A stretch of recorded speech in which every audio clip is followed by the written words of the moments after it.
नमस्कार दोस्तों, स्वागत है आपका डीप नॉलेज में। अभी कुछ दिन से मैं अपने बच्चों के साथ में जिंडू कृष्णमूर्ति की एक बहुत ही स्पेशल कंपाइलेशन पढ़ रहा हूँ, जिसका नाम है चॉइसलेस अवेयरनेस। कोई भी इंसान जो स्पिरिचुअल रास्ते पे चल रहा है, अगर वो सीरियस है तो वो एक चीज़ जानता है कि उसे सेल्फ की डिस्कवरी अपने आप होगी।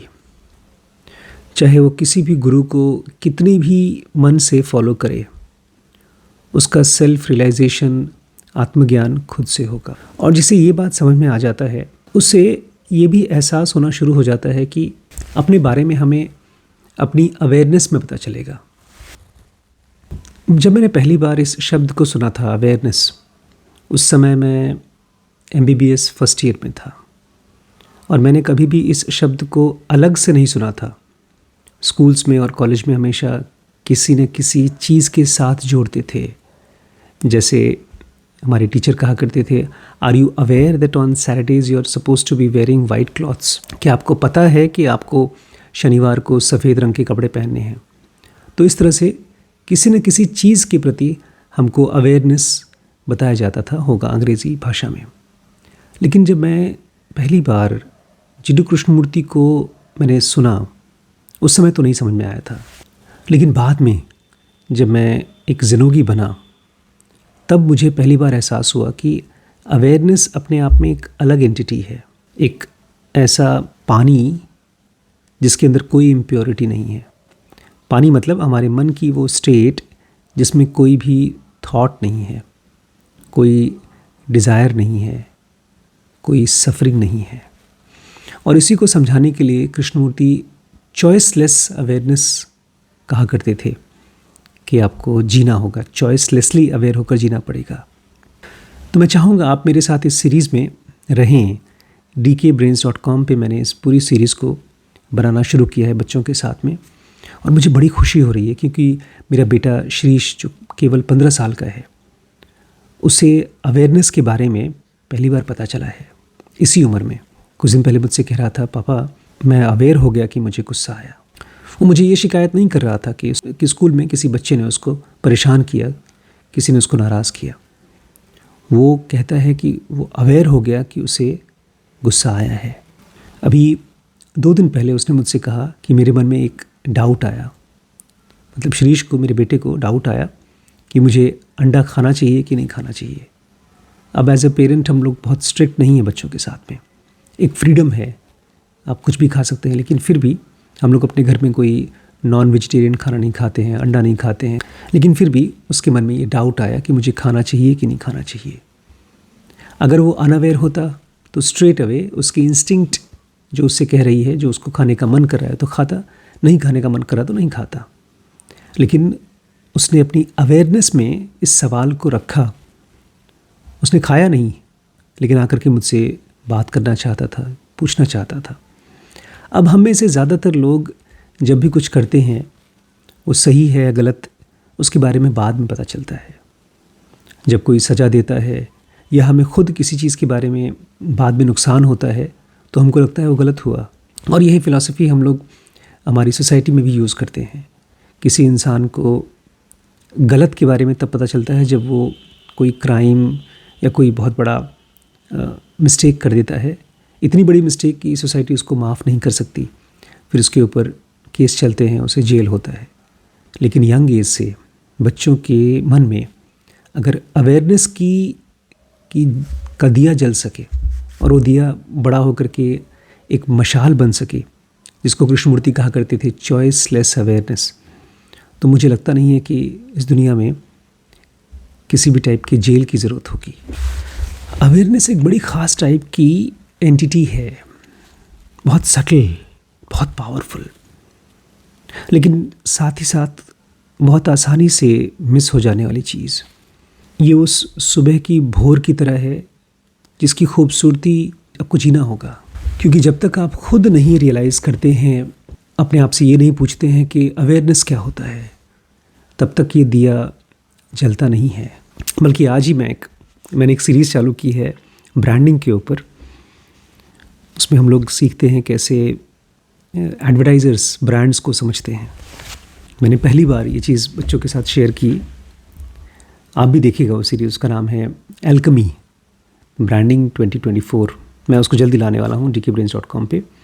उसमें बच्चों को बता रहा था मैं कि किसी भी काम के लिए जो भी सामान हम खरीदते हैं या जो भी डिसीजन लेते हैं, उसके पीछे एक तो होता है लॉजिकल रीज़न, जो हमारा मन कहता है कि इस वजह से हम काम कर रहे हैं, और दूसरा होता है साइकोलॉजिकल रीज़न, मतलब एक अवचेतन कारण जो नॉर्मली हम लोग जानते नहीं हैं।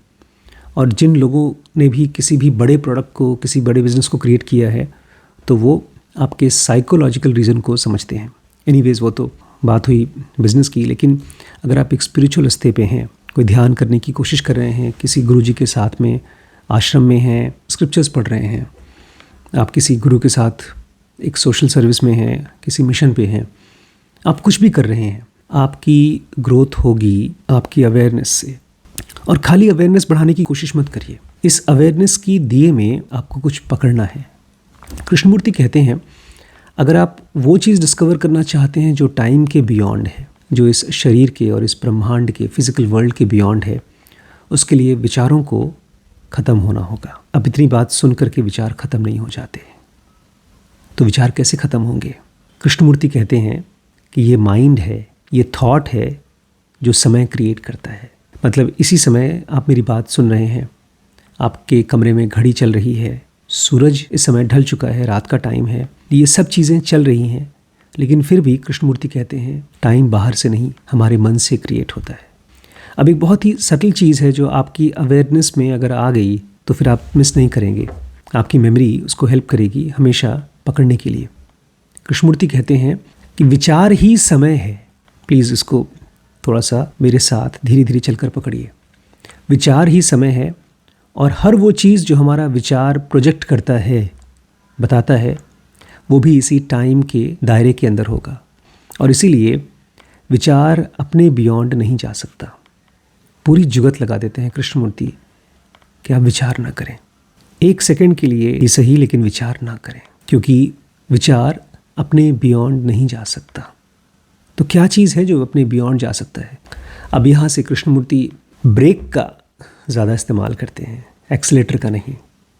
जब हम स्पिरिचुअल पाथ पे हैं और कोई चीज़ एक्टिवली कर रहे हैं, जप कर रहे हैं, अवेयर होने की कोशिश कर रहे हैं, अपने गुरु के बारे में सोच रहे हैं, भगवान को याद कर रहे हैं, ये सब चीज़ें एक्टिव चीज़ें हैं। लेकिन कृष्णमूर्ति वो इंसान है जो केवल थियरी नहीं बात करता, खाली उम्मीदें नहीं मानता, वो खुद उस परफेक्ट स्टेट में जा चुके हैं। इसलिए वो हमें पॉइंट आउट करते हैं कि अगर आप अपने विचारों को ख़त्म होने देना चाहते हैं तो ये बहुत मुश्किल है, क्योंकि विचार ज़बरदस्ती से, डिसिप्लिन से शांत नहीं होते, ये कंट्रोल करने से शांत नहीं होते, ये डिनायल करने से, अपने आप को इनकार करने से शांत नहीं होते। और सबसे इम्पॉर्टेंट, थॉट्स सप्रेस नहीं होते। अगर आपके मन में थॉट्स चल रहे हैं तो आप उसको दबा नहीं सकते। तो सवाल उठता है, थॉट्स ख़त्म कैसे होते हैं? कृष्णमूर्ति प्रोसेस ऑफ थिंकिंग की बात करते हैं। ऐसा लगता है जैसे कि हमारे मन में हमारे विचार चलते हैं एक घड़ी की तरह। जैसे आप एक घड़ी खोलिए तो उसके अंदर में ढेर सारे अलग अलग पुर्जे हैं जो एक दूसरे से कनेक्टेड हैं। जैसे कार को अगर खोलें तो उसका इंजन, उसका गियर, एक्सीलेटर, ये सब चीज़ें एक दूसरे से जुड़ी हैं। ऐसे ही हमारे अंदर में विचारों का एक सिस्टम है, एक प्रोसेस है, और जब तक ये पूरा का पूरा प्रोसेस हमें समझ में नहीं आता तब तक विचार शांत नहीं होते। और इस प्रोसेस को समझने के लिए, इस पूरे तंत्र को, विचारों के तंत्र को समझने के लिए कृष्णमूर्ति कहते हैं हमें चाहिए सेल्फ नॉलेज। ये बड़ी उल्टी लगती है बात कि खुद को जानने के लिए खुद का नॉलेज होना चाहिए। देखिए, दो तरीके से हम अपने आप को जान सकते हैं। एक तो किताबों से, दूसरे हमें क्या बताते हैं उससे, और एक खुद से। उसी को कृष्णमूर्ति कहते हैं सेल्फ नॉलेज। सेल्फ नॉलेज वो नॉलेज है जिसमें आपको पता चलता है कि आपको भूख लगी है, आपको पता चलता है कि आपको प्यार हो गया है, आपको पता चलता है कि आप बीमार हैं या ठीक हो गए हैं। ये सब है सेल्फ नॉलेज। ये सब आप खुद एक्सपीरियंस करते हैं अभी एक्सपीरियंस करते हैं। आप दुखी हैं तो आपको मालूम है कि आप दुखी हैं, आपकी अवेयरनेस है कि आप दुखी हैं। ऐसे ही जब आप सुकून में हैं तो आपको पता है। तो एक भी विचार अगर आपके मन में चल रहा है, इसका मतलब ये है कि एक प्रोसेस है विचारों का। जैसे ही वो प्रोसेस समझ में आता है, विचार शांत हो जाते हैं। अब एक ऐसी पॉइंट है जिसमें अगर आपने ध्यान नहीं दिया तो आप मिस कर जाएंगे। उसको बार बार आपको देखना होगा। कृष्णमूर्ति कहते हैं थॉट इज द सेल्फ, कि हमारा विचार वही हमारा अहंकार है। कोई भी विचार हम करते हैं अपने आप में वही अहंकार है, वही सेल्फ है।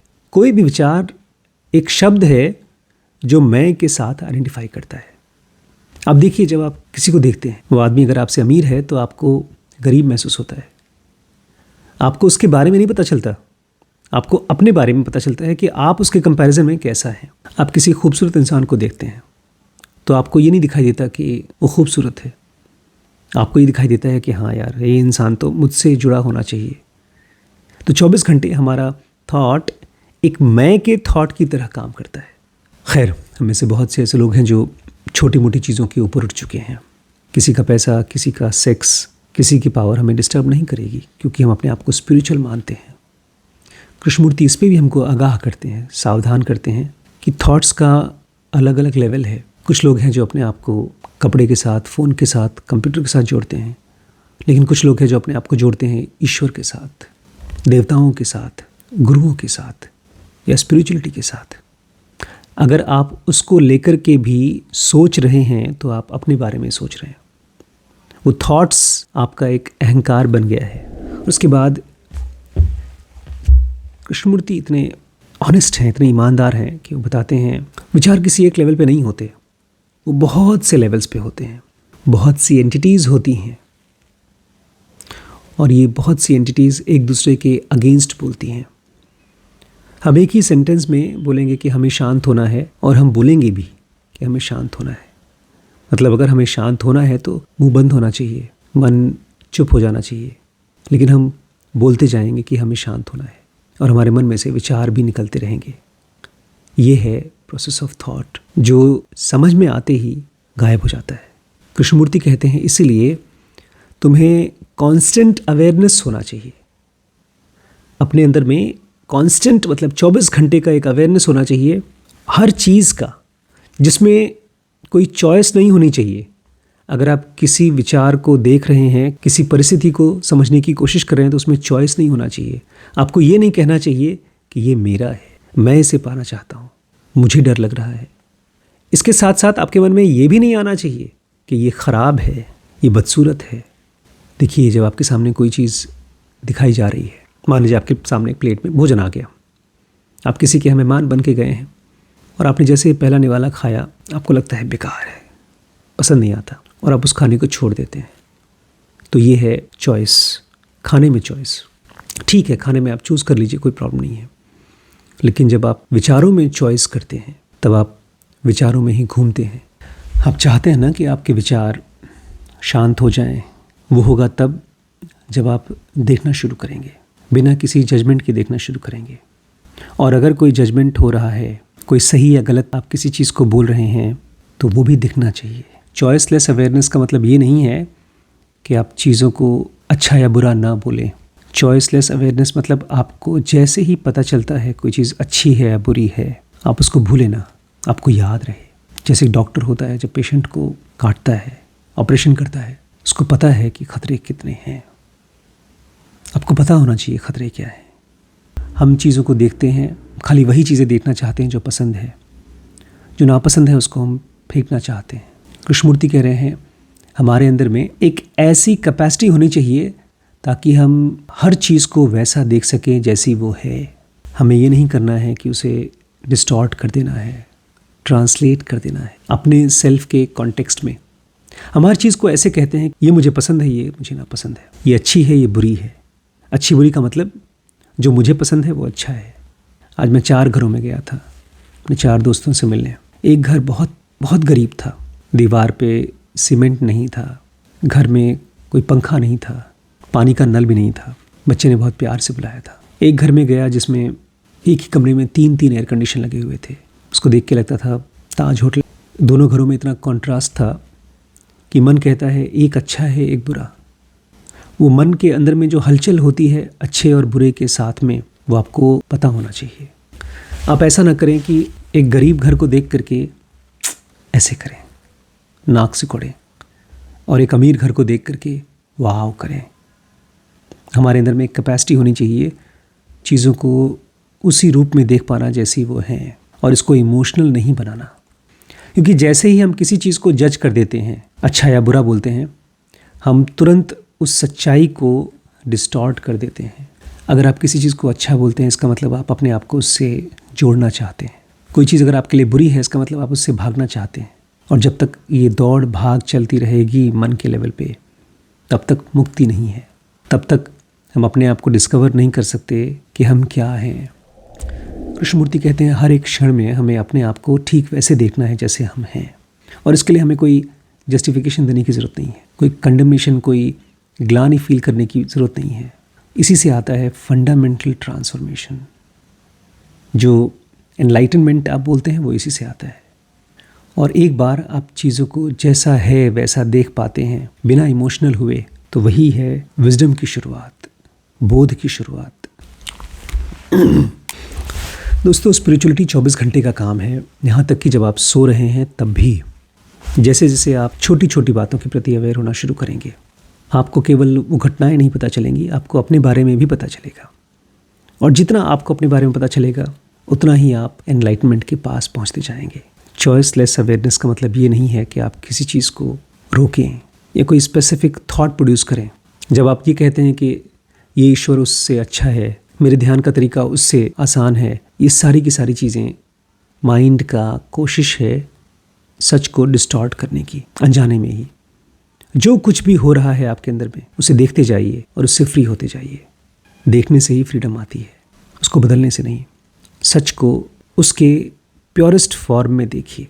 बहुत इंटरेस्टिंग सीरीज़ है, कभी कभी बीच बीच में बोरिंग भी हो जाती है, लेकिन जितनी देर तक हम लोग इस सीरीज़ को बना रहे हैं, उतनी देर तक सारे बच्चे बहुत इंटेंस अवेयरनेस में रहते हैं, और इसका एक ऐसा इम्पैक्ट पड़ता है, ये दिया सालों साल तक चलता रहता है। अगर आप इस पूरी सीरीज़ को देखना चाहते हैं तो dkbrains.com पे चॉइसलेस अवेयरनेस नाम की सीरीज़ है। You are most welcome, join it. और अगर आप मेरे साथ पर्सनली स्पिरिचुअल जर्नी स्टार्ट करना चाहते हैं तो जिनों का बेसिक और पर्सनल कोर्स है, ये नंबर है, इस पर कॉन्टैक्ट करके मालूम कर लीजिए।